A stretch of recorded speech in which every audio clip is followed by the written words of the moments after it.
বোরো ধান, অনেক অঞ্চলে প্রচলিত নাম হলো ইরি ধান। পশ্চিমবঙ্গ তথা বাংলাদেশের বিভিন্ন অঞ্চলে চাষি ভাইদের ঘরে ঘরে রয়েছে এখন বোরো ধান রোপণের ব্যস্ততা।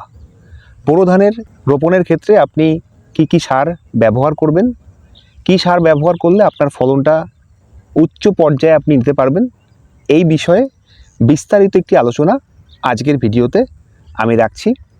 নমস্কার, আমি শঙ্কর আছি আপনার সাথে। আপনি দেখছেন কৃষি দর্পণ চ্যানেল। কৃষি দর্পণ চ্যানেলে আপনাদের সকলকে স্বাগত। এটা হলো মাঘ মাসের প্রথম সপ্তাহ। চাষি ভাইদের ঘরে ঘরে বোরো ধানের রোয়ার প্রস্তুতি চলছে জোর কদমে। আপনি আপনার জমির জন্য মূল সার হিসেবে কী সার ব্যবহার করবেন, এছাড়াও কী সারের সাথে উপাদান ব্যবহার করা যায়, এই বিষয়ে একটি বিস্তারিত আলোচনা আজকের এই ভিডিওতে আমি রাখছি। আশা করছি আপনি এই ভিডিওটি স্কিপ না করে ধৈর্য ধরে দেখবেন। প্রথমত মূল সার হিসেবে আপনি ফসফেটের ব্যবহার করতে পারেন। ফসফেটের ব্যবহার করার সময় আপনি মনে রাখবেন, আপনাকে যে ডোজটা দিতে হবে ফসফেটের ক্ষেত্রে সেটা হবে বিঘা প্রতি 40 কেজি, বা আপনি 2 কেজি হারে কাঠা প্রতি ব্যবহার করবেন। ফসফেট অত্যন্ত ফসফরাস সমৃদ্ধ একটি গুরুত্বপূর্ণ সার। এর ব্যবহারে আপনার জমির উদ্ভিদের বৃদ্ধি অত্যন্ত ভালোভাবে হয়। এর জন্য ধান চাষের ক্ষেত্রে ফসফেট খুবই গুরুত্বপূর্ণ একটি সার। ভালো পাক অর্থাৎ ভালো কাদা যদি না হয় তাহলে আপনার ধানের জমির যে জল ধারণ ক্ষমতা সেটা কিন্তু অত্যন্ত কমে যাবে। ভালো পাক অর্থাৎ কাদা ভালো করার জন্য আপনি কি করতে পারেন, আপনি বিঘা প্রতি 10 কেজি হারে অ্যামোনিয়াম সালফেট অ্যামোনিয়া সারের ব্যবহার করতে পারেন। বিঘা প্রতি 10 কেজি অর্থাৎ কাঠা প্রতি 500 গ্রাম। এছাড়া আপনি নাইট্রোজেন আর পটাশ, এই দুটি সারের কি করে ঘাটতি মেটাবেন আপনার ধানের জমিতে, আপনি 10-26-26 বলে একটি সার পাওয়া যায়, সেই সারটি ব্যবহার করতে পারেন বিঘা প্রতি 20 কেজি হারে অর্থাৎ কাঠা প্রতি 1 কেজি হারে। এখানে আমি আপনাদেরকে বলবো, আপনারা ইউরিয়ার প্রয়োগ সরাসরি এই মুহূর্তে কেউ করবেন না। যতটুকু প্রয়োজন রয়েছে নাইট্রোজেনের আপনার জমির ক্ষেত্রে সেটা আপনি কিন্তু 10-26-26 সারের থেকে পেয়ে যাবেন।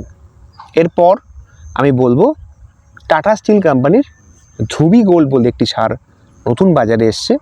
এটি একটি মাইক্রো নিউট্রিয়েন্ট প্রোডাক্ট, অর্থাৎ উদ্ভিদের যে 16টি প্রয়োজনীয় খাদ্য উপাদান প্রয়োজন হয় তার সবকটি এই সারটির মধ্যে রয়েছে।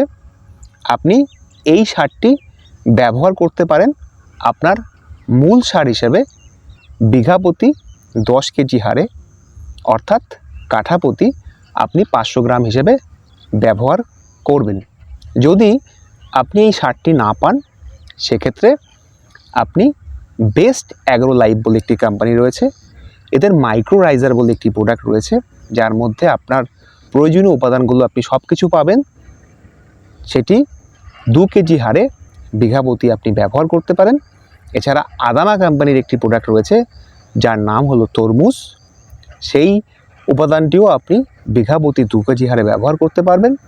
এছাড়া অ্যারিস কোম্পানির একটি প্রোডাক্ট রয়েছে, নাম হলো ট্রেসমিন, এটিও আপনি 3 কেজি হারে ব্যবহার করতে পারবেন। আপনার জমিতে যদি দীর্ঘদিন জল জমে থাকে সেক্ষেত্রে আপনি মূল সারের সাথে 3 কেজি হারে বিঘা প্রতি হাই জিঙ্কের ব্যবহার আপনি করতে পারেন। যদি আপনার জমিতে কোনো জল জমার সমস্যা না থাকে অর্থাৎ ডাঙা জমি যদি হয় তবে আপনি 2 কেজি হারে হাই জিঙ্কের ব্যবহার করবেন মূল সারের সাথে।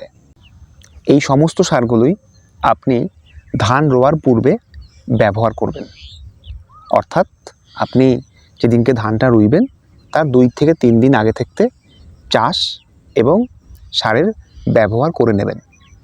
এছাড়াও এর পরবর্তী কিছু ভিডিও আমি নিয়ে আসব যেখানে ধানের চাপান সম্বন্ধীয়, ধানের কীটনাশক সম্বন্ধীয় ডিটেলস ভিডিও আমি কিন্তু আপনাদেরকে দেব।